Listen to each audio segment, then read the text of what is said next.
What a privilege this is for me. You see before you the Honorable Carolyn Bennett. Now, Carolyn is now a minister. She has been for a lot of years, but Carolyn was my best friend in Parliament during my time I was there. I've said that to everybody. She somehow saw this poor waif of a man trying to find his way through Parliament, and she kind of connected me through all of that. And Carolyn, I remember those years so fondly and the times I had with you and how much you helped. But you went more than that. I mean, you came to South Sudan with us twice, I mean, and we're such a severe about that in Parliament as well. So it means a lot to me that you were, well, I know you're busy, especially now. It means a lot to me that you came on today. So thank you. Well, it's great and continue to, astound us. And it's all the work that you and Jane have been doing for as long as I've known you. And you just keep going, making life better for people and being able to really understand the gaps we've got to close and the inclusion and all of the amazing things that you've been doing for decades. So we're very grateful that you just make our country and really the planet a better place. Thanks, Carolyn. This is about you, though. And you're a fairly amazing politician. I mean, you're a family physician. But if I remember correctly, you successfully ran for Parliament in 1997 and won. And then you've run in 9 elections since and won in all of them. So, I mean, that's 10 successful elections altogether. That's really amazing. I remember when I ran, I had 4 elections in 5 years. Now, that was a lot Yeah, for yeah, me, that was a tough time. Yeah, tough yeah, time for a lot of us. But for you, yeah. you've strung it out for such a long time and been so pivotal in so many things.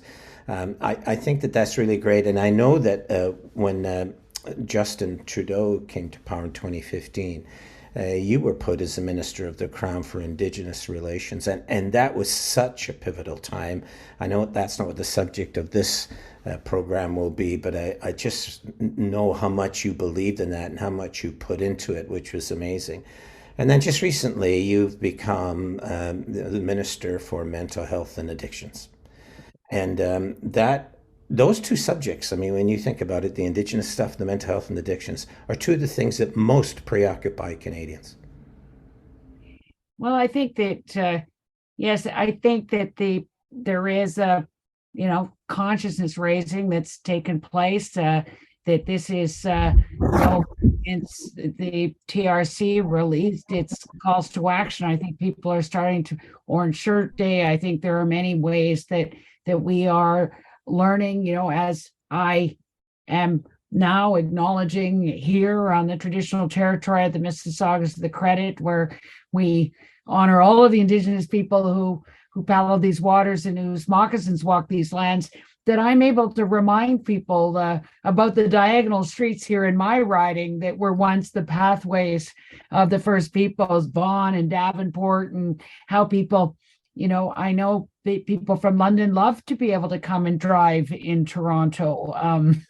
Not, but if you can tuck down those streets that remind you of really the people who are here first, I think that Glenn, we've had an opportunity, I think, to help people understand the beauty and the dignity and the wisdom of the First Peoples, whether it's thinking 7 generations out in terms of the planet and the environment, things that you've been really fighting for a very long time.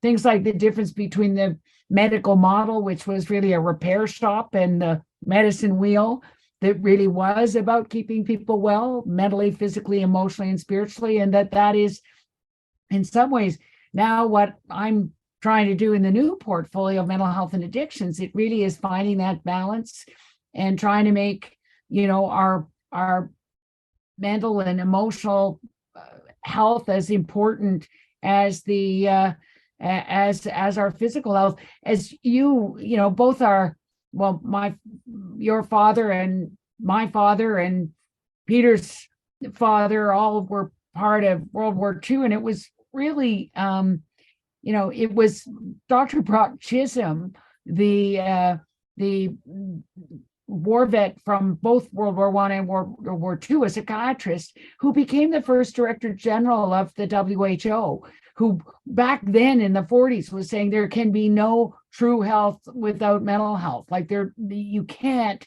separate them. And I think for too long, there was this huge stigma on mental health. I mean, it was what our dads called battle fatigue, or that there were euphemisms about people. And I think now, Glenn, that the understanding the effect of colonization on the mental health of First Nations, Inuit, and Métis is really important to our deep understanding of the role of trauma. And I'd love to talk a little bit about that.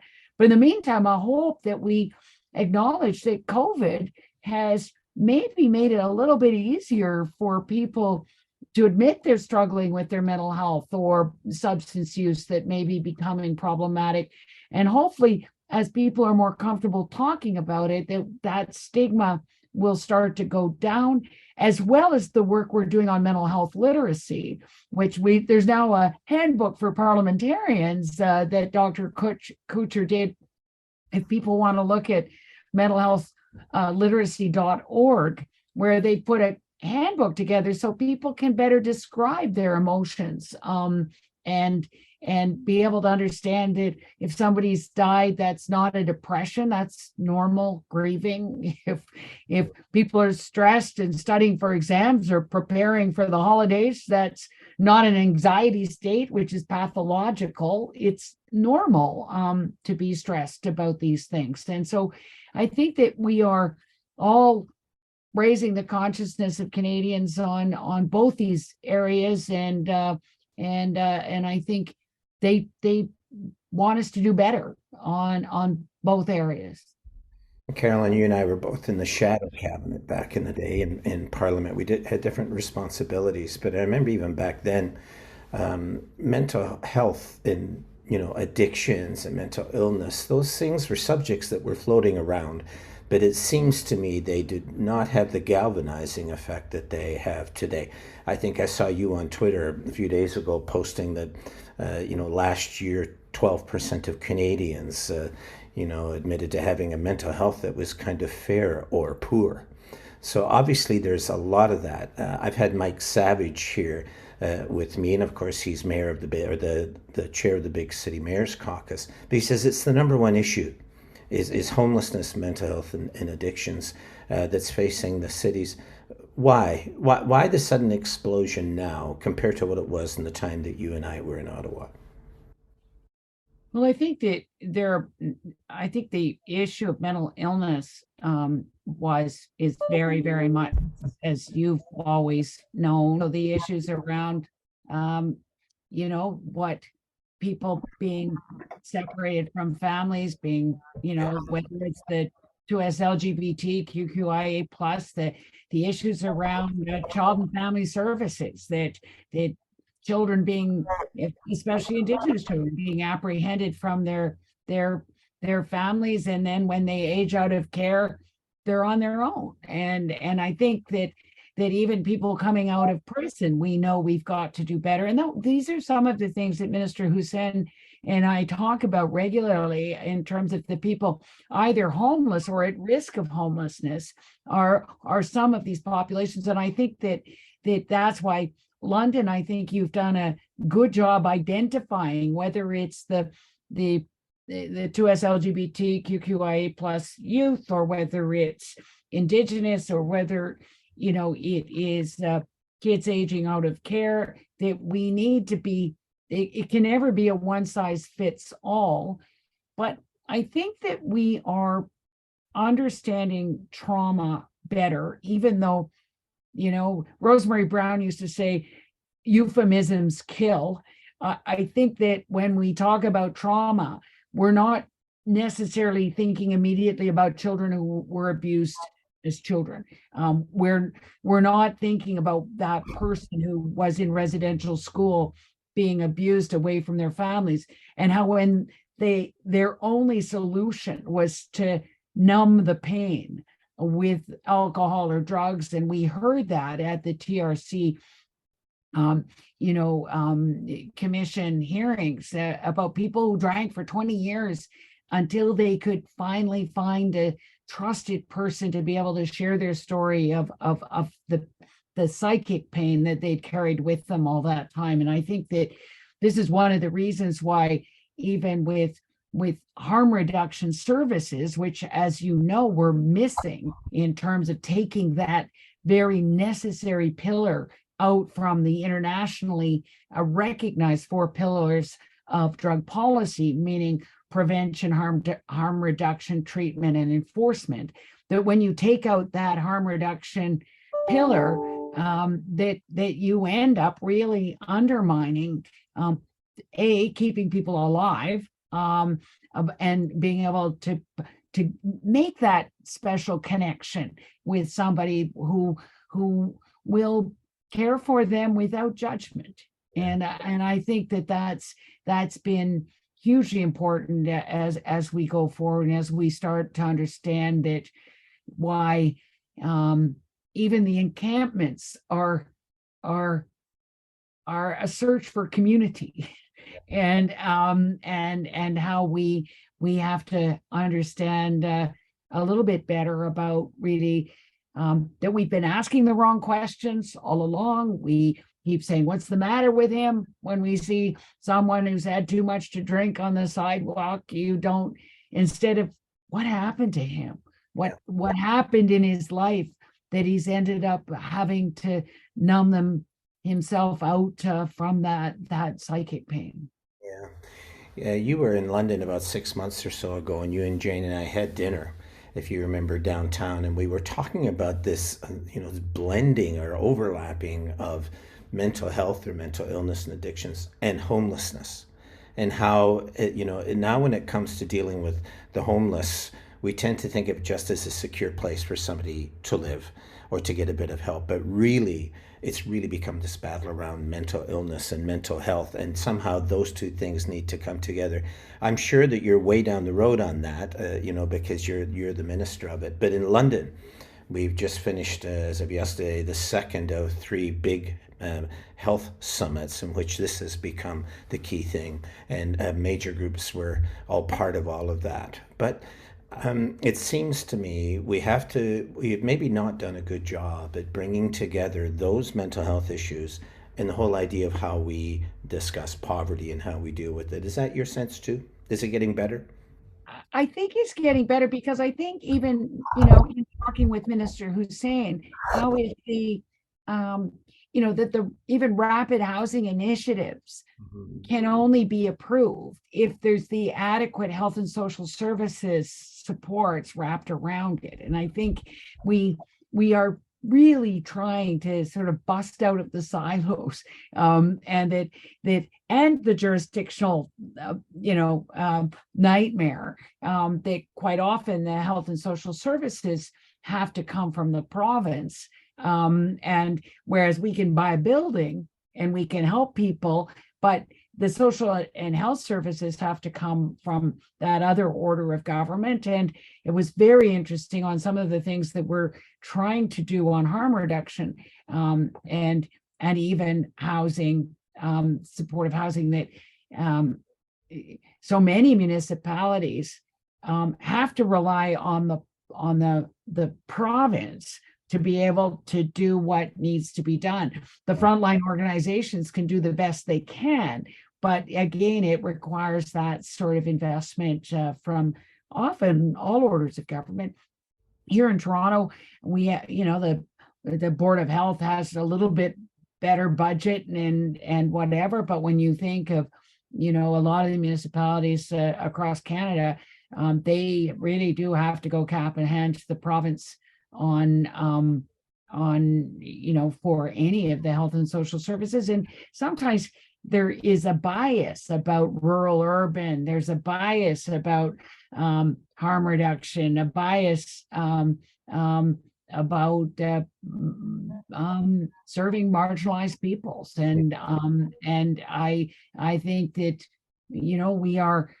we're trying to close those gaps and address those issues. But I think, as you said before, it's going to be Canadians who will push for more to be done wherever you live in Canada. And I think we also are seeing on the mental health front a very different approach. And the thing that really inspires me is the integrated youth services, the youth hubs, because the youth hubs now in Ontario, the Foundry in British Columbia, Les Rouvertes in Quebec, and really Kickstand in Alberta, Huddles in Winnipeg.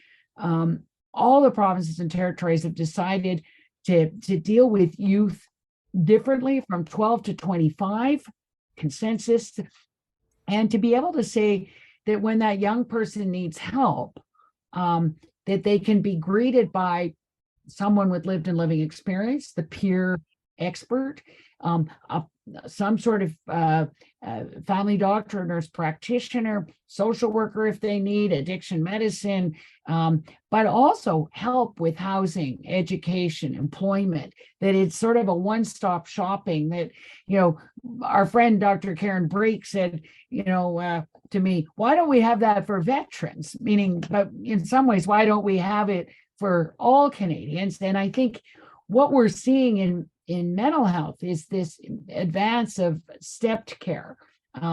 We've always talked in health and healthcare about the most appropriate care in the most appropriate place by the most appropriate person at the most appropriate time.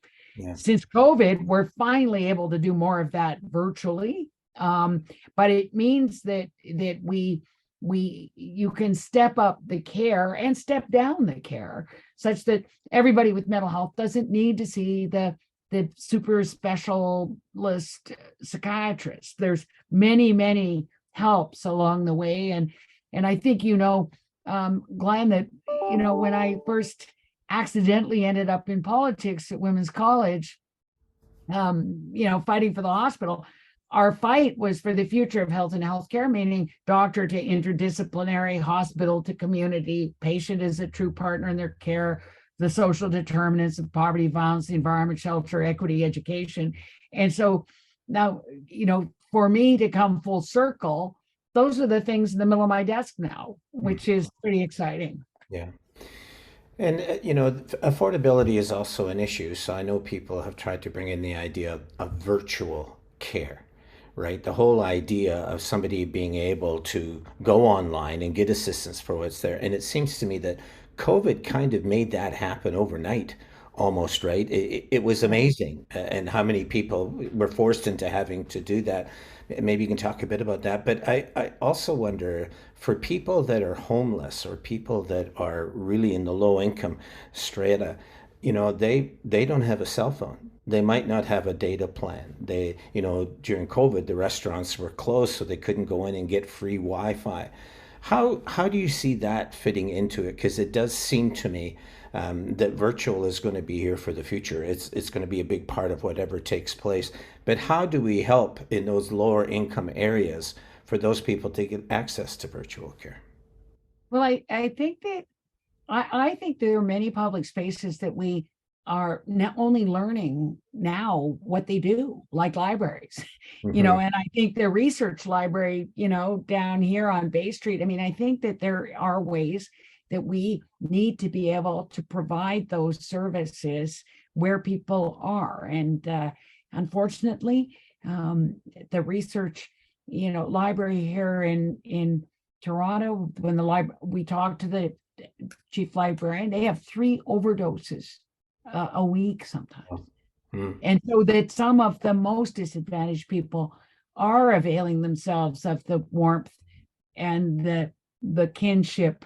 But we need to be able to provide care right there where they are. Like we often talk about meeting people where they are, but it's in their healing journey, but also geographically where they are. And how do we help with that? At the beginning of COVID, we did set up the Wellness Together Canada portal that is being hugely well received, and where people can get 724 care, either text or phone, but where they're all of the resources that are available, they can navigate their way through, and also on the app called Pocket Well.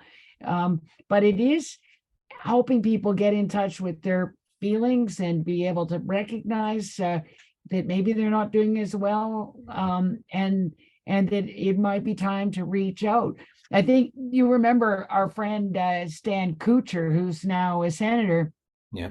He used to have a internationally, after floods and earthquakes and volcanoes, a system where, in looking helping people with PTSD, make sure that the barbers and the hairdressers and the bartenders and the taxi drivers, all who knew their clients well, would say, you're not yourself today. Would you, here's the number you can call, or those kinds of things. So, and I think also at this time of year where people are struggling, it's hard on them. And I think this is the time of year where we do hope that people are reaching out to their friends and recognizing how tough this is for people who've been estranged from their family or who are homeless, and why we want to just do everything we can to